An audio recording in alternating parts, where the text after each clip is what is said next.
Gerry Anderson is often remembered for hardware, the vehicles, the explosions, the technical ingenuity, but that emphasis misses the real achievement because Anderson didn't just build machines, he built worlds that could hold together.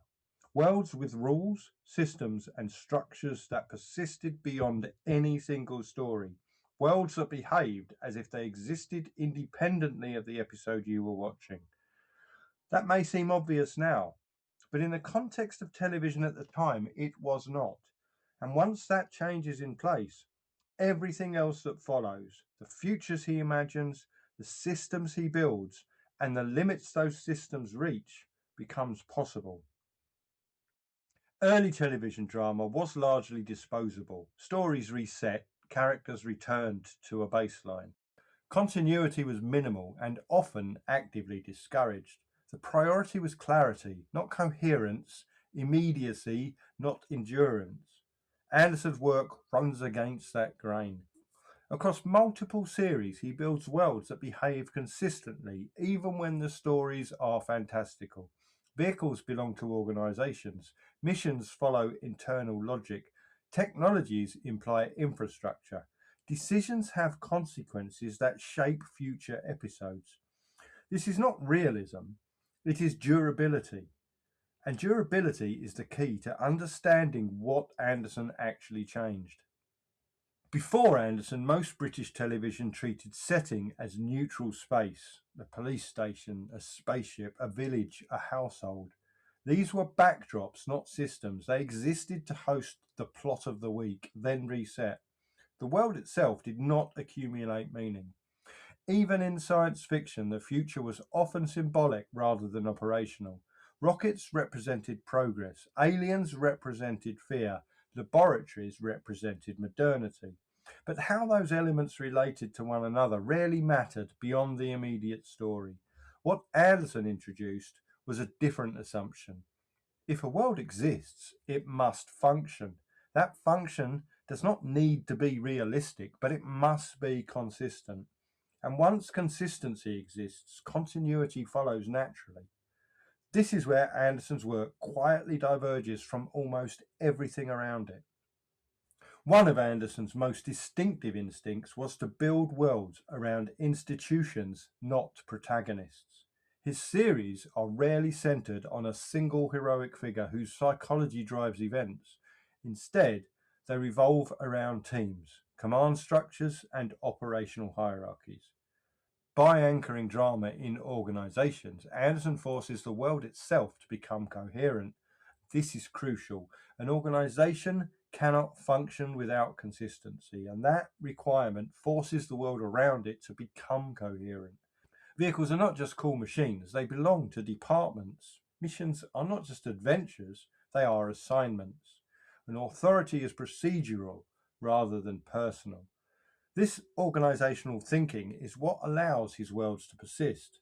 An organization implies routines, protocols, resources, limits. Once those exist, the world cannot simply reset without contradiction. This is why Anderson's series feel unusually stable. Even when individual episodes vary wildly in tone or scale, the underlying system remains intact. The world does not bend to the plot operates within the world. That is world building in its purest form. Anderson is often associated with machines, but again, the usual reading is superficial. What matters is not that his series featured advanced technology, but how that technology is treated. In Anderson's worlds, technology is never singular. There is no one miraculous device that solves everything. Instead, there are fleets, bases, supply chains, and repair facilities.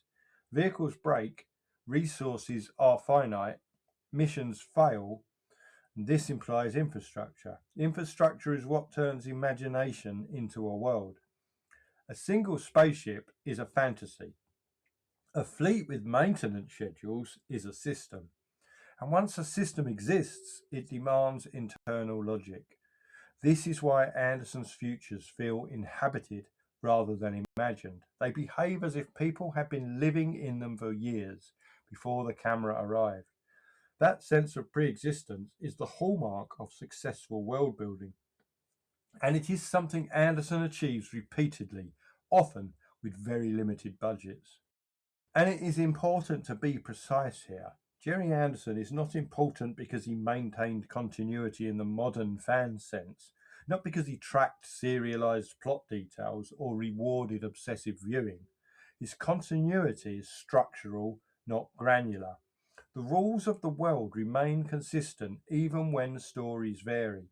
The same assumptions apply week after week. The world remembers itself even if the plot does not. This is why later episodes rarely contradict earlier ones at a fundamental level. The tone may shift, but the system holds. Continuity here is not about callbacks, it is about consequences. When a world has rules, actions matter. When actions matter, stories gain weight.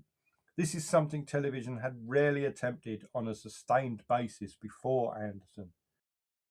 Another overlooked aspect of Anderson's world building is its seriousness of intent. There is no ironic distance between the program and its world. The shows do not apologize for their premises, nor do they wink at the audience. This matters because irony undermines confidence. A world that jokes about itself cannot be trusted to endure. It signals that its rules are optional. Anderson's worlds never signal that. No matter how implausible the scenario, the world treats itself seriously. That seriousness is what allows viewers to accept the internal logic without needing justification. This is not humorlessness, it is commitment. Commitment is what turns a concept into a place.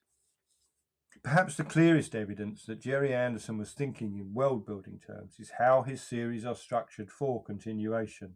Episodes rarely feel conclusive. Conflicts are resolved, but the world remains open. There is always another mission, another threat, another day of operations. That is not narrative laziness, it is design. A world designed to continue must be stable. It must not depend on escalation or revelation to sustain interest. It must function at different scales, from small incidents to large crises. Anderson's worlds do exactly that. They are not built around a single central mystery that must be solved. They are built around ongoing operation. This is what makes them resilient. It is instructive to contrast Anderson's approach with that of writers like Nigel Neal. Neal builds arguments, while Anderson builds environments. Neal's worlds exist to be tested and dismantled. Authority fails, systems collapse, the drama emerges from breakdown. Anderson's worlds exist to endure. Systems are stressed but rarely destroyed. The drama emerges from maintenance. Both are serious, both are authored, but they operate in opposite directions. Neal asks, what happens when systems fail? Anderson asks, what does it take for a system to keep working? That question, often unspoken, is what makes Anderson's work so foundational for later television world building. Gerry Anderson's influence is easy to underestimate because it is structural rather than stylistic. Later television borrows the idea of persistent worlds without borrowing his aesthetics. Live action, science fiction, fantasy, and procedural drama all adopt the assumption that worlds should cohere. That assumption did not arise naturally, it had to be invented. Anderson demonstrates that television worlds can accumulate meaning over time without becoming serialized novels, that they can remain episodic while still being coherent. And this balance between accessibility and continuity becomes one of television's defining strengths in later decades. But Anderson is rarely credited for it because the innovation is invisible once it becomes normal. World building works best when it is unnoticed. It is tempting to frame Anderson's work as escapist, imaginative, technical, spectacular, but that framing misses the discipline involved. World building is not about escape, it is about constraint. Once a world has rules, the creator must obey them.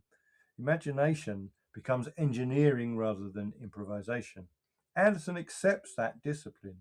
He does not endlessly reinvent his worlds to chase novelty. He refines them. He tests them. He lets them absorb pressure. That is why they endure. In contemporary television, world building is often treated as a marketing feature. Universes are expanded, lore is accumulated, franchises are extended indefinitely. But coherence is frequently sacrificed for scale.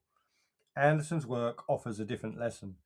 Worlds do not endure because they are large. They endure because they are internally consistent. They feel lived in because they are designed as systems first, stories second. That is the legacy Anderson leaves, not a style, not a genre, but a way of thinking about television itself. So Gerry Anderson did not invent science fiction on television. He did not invent special effects or adventure serials. What he did was something quieter and much more lasting. He showed that a television world could persist, that it could remember itself, that it could behave consistently, that it could exist beyond the story being told. In doing so, he changed what television could do. And once that possibility exists, the question is no longer how to build a world, but what kind of world to build, and what happens when that world is pushed to its limits. Thanks very much for listening. I'd always appreciate that. There will be another part to this Gerry Anderson video in 2 weeks. Or if you're watching this in the future, go find it on the channel. But there will be a playlist. So I'll be back on another day with another television show. Bye.